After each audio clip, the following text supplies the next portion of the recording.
Well, I'm happy, just getting all those phone calls, all those text messages, it was aggravating, but at the same time, I'm kind of grateful for that, it kept me humble, and I thank God for that.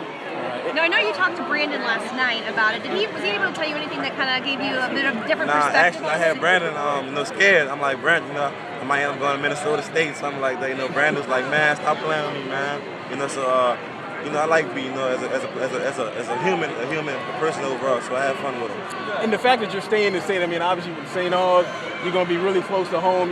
You'd almost be like the prince of the city. The fact you can bring LSU back to prominence, is that kind of? Nah, I'm not really focused on that. I'm trying to win this BCS championship and the Heisman. I'm at my freshman year there. Okay, all right. Now, just the fact that it is this state. I mean, obviously LSU hasn't done this well in the past few years. You kind of feel like you want to be one of those guys that kind of pushes back to the top. I wanted to, be different from everybody else. Instead of just everybody, everybody went to Bama. I wanted to be different. Create a legacy for myself.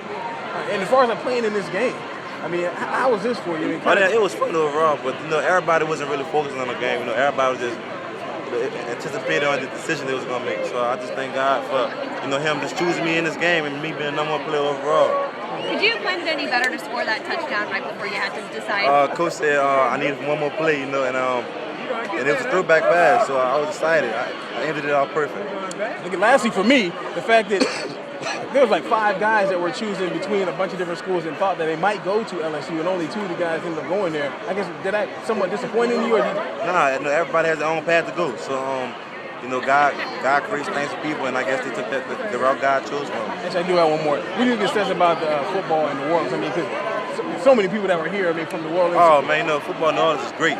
Great. I think overall, New Orleans create the best athletes overall, and just how we're raised and all the stuff we've been through since we was young, it makes us stronger and wiser as a young man. So we kind of grew up faster than everybody else. Appreciate it. Right. Thank you so much, Leonard, one more from me. You talked about Brandon kind of recruiting you a little bit. Do you kind of start trying to recruit other people, maybe like Malachi? Nah, I'm not recruiting nobody. Everybody has their own decision to go, so I'm not going to do nothing to put my say so in nobody's decision.